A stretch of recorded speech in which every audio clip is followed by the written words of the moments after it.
حضرت علی کا قول ہے، زندگی میں دو چیزیں ہیں جو انسان کو کبھی بھی نہیں بھولنی چاہیے۔ پہلا اللہ تعالیٰ کو اور دوسرا اپنی موت کو۔ اور دو چیزیں ایسی ہیں جو انسان کو ہمیشہ بھول جانی چاہیے۔ پہلی، جب وہ کسی پر احسان کرے تو وہ احسان، اور دوسری، جب کوئی اس کے ساتھ برا سلوک کرے تو وہ برا ہی۔ زندگی میں اگر کوئی تمہیں اچھا لگے تو صرف اتنا یاد رکھنا کہ وہ اچھا اس لیے نہیں کہ وہ بہترین ہے، بلکہ وہ تمہاری نظر میں اچھا اس لیے ہے کہ تم اس کی برائیوں کو نظر انداز کر رہے ہو۔ اگر تم اس کی برائیوں کو دیکھنے لگو تو وہ تمہیں برا ہو جائے گا۔ جب تم کسی کو کسی مشکل میں دیکھو تو یہ مت کہو کہ یہ اس کے عمل کی سزا ہے، بلکہ یہ سوچو کہ اللہ تعالیٰ نے مجھے اس مشکل سے کیوں بچایا ہے، اور اللہ کا شکر ادا کرو۔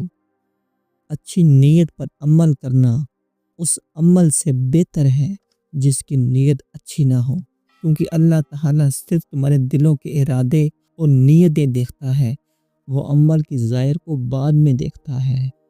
دنیا کی مثال ایک پل کی سی ہے، اس سے گزر جاؤ لیکن اس پر اپنا گھر بنانے کی کوشش مت کرو، کیونکہ یہ ایک مسافر خانہ ہے، منزل نہیں۔ اس مال پر خوش مت ہو جو نیکی کے کام میں خرچ نہ ہو، اور اس عقل پر فخر نہ کرو جو تمہیں برائی سے نہ روکے۔ اپنے آپ کو دنیا کے پیچھے بھاگنے سے روکو، کیونکہ اگر تم دنیا کی ہر چیز حاصل کر بھی لو تبھی تمہیں وہ سکون حاصل نہیں کر پاؤ گے جو تمہیں تھوڑی سی قناعت اور اللہ پر یقین کرنے سے ملتا ہے۔ دنیا کا مال تو عارضی ہے، لیکن دل کا سکون ہمیشہ رہنے والا ہے۔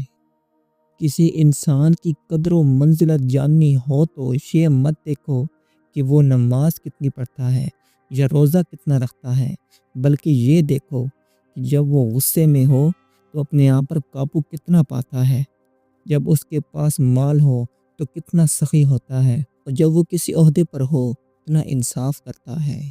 زندگی میں اگر کوئی شخص تمہیں برا بھلا کہے اور تمہیں غصہ دلائے تو اس کے غصے پر قابو پاؤ اور اسے معاف کر دو، کیونکہ تمہارا جواب اسے مزید غصہ دلائے گا، اور جبکہ تمہاری خاموشی اور معافی اس کے لیے سب سے بڑی سزا ثابت ہوگی جو اسے ندامت کا احساس دلائے گی۔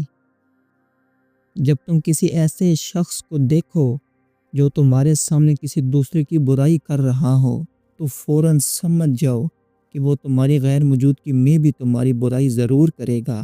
ایسے لوگوں سے دور رہو جو ایک جگہ سے دوسری جگہ بات پہنچاتے ہیں۔ جب تمہاری مٹھی میں مال ہو تو دنیا کا ہر شخص تمہیں اچھا لگے گا، اور جب تمہاری مٹھی خالی ہو تو کوئی بھی اچھا نہیں لگے گا۔ میں نے اللہ کو اپنے ارادوں کے ٹوٹنے سے پہچانا۔ جب میں کوئی ارادہ کرتا ہوں وہ ارادہ پورا نہیں ہوتا تو مجھے یقین ہو جاتا ہے کہ میرے ارادے سے اوپر ایک عظیم طاقت کا ارادہ ہے، اور وہی میرے لیے بہتر ہے۔ اس لیے اپنی کوشش جاری رکھو، لیکن نتائج کو اللہ پر چھوڑ دو۔ زندگی میں جب تم کسی کام میں مشورہ کرنے لگو تو پہلے اپنے ساتھ مخلص دوستوں کا مشورہ لو، پھر عقل مند دشمنوں کا مشورہ لو، اور پھر ان سب کو ملا کر اللہ پر بھروسہ کرتے ہوئے وہ کام کرو جو تمہاری ضمیر کو مطمئن کرے۔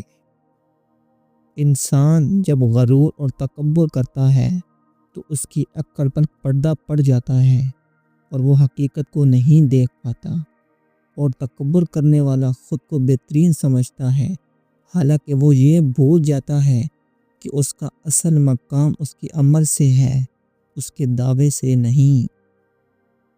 مال کا زیادہ ہونا تمہیں اللہ سے دور نہیں کر سکتا، اور مال کا کم ہونا تمہیں اللہ کے قریب نہیں کر سکتا۔ اصل مسئلہ یہ ہے کہ تمہارے دل میں دنیا کی محبت کتنی ہے۔ اگر دنیا کی محبت دل پر حاوی ہو جائے تم غریب ہو کر بھی دنیا دار ہو، اور اگر دل میں آخرت کی فکر ہو تو تم مالدار ہو کر بھی زاہد ہو۔ میں نے دنیا میں سب سے بڑا ظلم یہ دیکھا ہے کہ ایک شخص اپنے بھائی کو یہ کہہ کر شرمندہ کرتا ہے کہ تو میرے کام نہیں آیا، حالانکہ وہ یہ بھول جاتا ہے کہ اللہ نے اسے کسی دوسرے کے احتجاج سے آزاد رکھا ہوا ہے، اور یہ آزادی سب سے بڑی نعمت ہے۔ لہٰذا جب تم کسی سے مدد نہ لے سکو تو اللہ کا شکر ادا کرو کہ تم کسی کے محتاج نہیں۔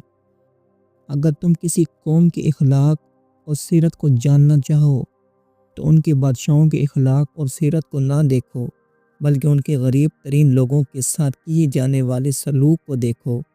اگر وہ غریبوں کے ساتھ انصاف کرتے ہیں تو وہ ایک بہترین قوم ہے، ورنہ ان کا ظاہر صرف فریب ہے۔